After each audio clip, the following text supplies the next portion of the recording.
सबको मेरा नमस्ते लिए सुनते हैं। समय की महानता, समय की महत्ता।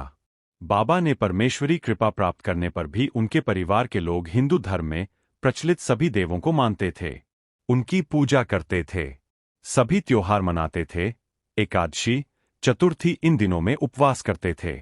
श्री बाककृष्ण एवं नारायण राव इनके घर 11 दिन के हवन कार्यक्रम के दौरान भारतीय संवत पौष माह शुरू था।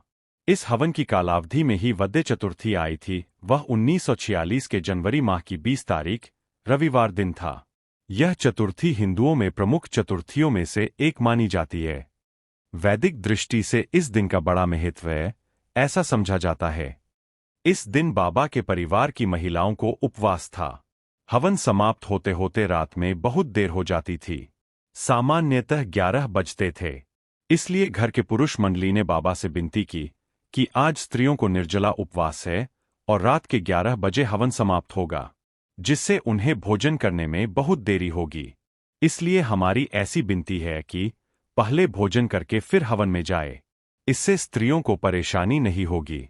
बाबा ने उनका कथन शांततापूर्वक सुन लिया एवं स्वयं ही ऐसा विचार किया कि भगवान की पूजा बाद में भी की तो क्या फर्क पड़ेगा। परमेश्वर को पसंदीदा कार्य करना यही सच्ची परमेश्वर की आराधना है। ऐसा मन में सोचकर उनकी विनती को उन्होंने अनुमति दी।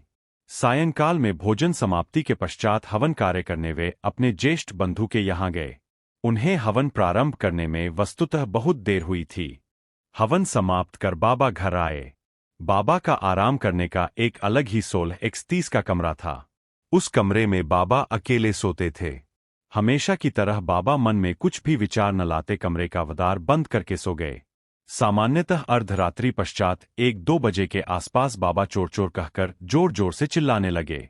उनकी आवाज सुनकर पास ही कमरे में सोने वाले लोगों की नींद खुली। सभी पुरुष लोग जाग गए। वे बाबा के कमरे की ओर दौड़ते आए और देखा कि कमरे का द्वार बंद है और बाबा नींद में जोर जोर से चिल्ला रहे थे। उन्होंने बाबा को जगाया और पूछा कि चोर कहाँ है। कमरे का दूसरा दरवाजा था। उस ओर जाकर देखा तो वह द्वार भी बंद था। उन्होंने बाबा से पूछा, आप चोर चोर क्यों चिल्ला रहे हैं। यह सुन बाबा समझ गए कि वे सपने में थे। अपने यहाँ कोई भी चोर नहीं आया। इससे पहले वे सपने में ही बड़बड़ाए कि मैंने अपने दाहिने पंजे में चोर को पकड़ रखा है। वह पंजा कसकर पकड़े हुए पेट पर है। वह भागने को छटपटा रहा है। यह देखते हुए उन्हें घर के लोगों की आवाजें आई और वे उठ बैठे। उन्होंने कमरे के चारों ओर देखा।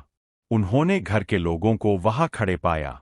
इसके अलावा उन्हें कुछ भी नहीं दिखा। बाबा उन्हें बताने लगे कि मेरे शरीर से बहुत से वानर भिड़े हुए थे। मैं जिधर करवट बदलता उधर वे मेरे शरीर से दब जाते थे। उनमें से एक वानर जो प्रमुख लगता था वह मेरी पेट पर बैठा था। वे सब मेरे शरीर से खेलकर भागने की तैयारी में थे। इसलिए मैंने उस मुख्य वानर का एक पैर दाहिने पंजे में कसकर पकड़ा। वह भागने की बहुत कोशिश कर रहा था। मुझे ऐसा लगा कि यही बाबा हनुमान जी है और वह मुझे छोड़कर जा रहे हैं। इसके अतिरिक्त उन्होंने कुछ नहीं बताया और उन्हें अपने कमरे में वापस जाने को कहा। सभी लोग अपने अपने कमरे में जाने के बाद बाबा आराम से सो गए। फिर दूसरे दिन बाबा ने घर के सभी लोगों को इकट्ठा बुलाया और उन्हें रात में घटित घटनाचक्र के बारे में सविस्तर बताना प्रारंभ किया। कल रात खाना खाने के बाद हवन कार्य देर से शुरू किया। नित्य का निश्चित समय टल गया था। इससे बाबा हनुमान जी नाराज हुए थे। उन्होंने मुझे सपने में दर्शन दिया। वे अपने द्वार पर आकर वहीं खड़े रहे। तब मैं मेरे कमरे में सोया था। वे बोले, मैं तेरे द्वार पर खड़ा हूं और तू खाना खा रहा है। इतना कहकर वे वानर सेना लेकर मेरे शरीर से भिड़े और उस वानर सेना के साथ मेरे शरीर से खेलकर वे चलते बने। तब मैंने बाबा हनुमान जी के पैर पकड़े और क्षमा मांगी। वह जाने की जल्दी कर रहे थे, लेकिन मैंने उन्हें छोड़ा नहीं। इस पर मैंने पूरा सोच विचार किया तो मुझे ऐसा लगता है कि परमेश्वर सही समय पर दौड़ कर आता है। हमारा निर्धारित समय यह उसका ही समय होता है। इसलिए समस्त कार्य समय पर करें। आज जो परिस्थिति उजागर हुई उससे परमेश्वरी कृपा से बहुत दूर जाना पड़ सकता था। मैंने उन्हें क्षमा मांगी और परमेश्वर को पास रखा है।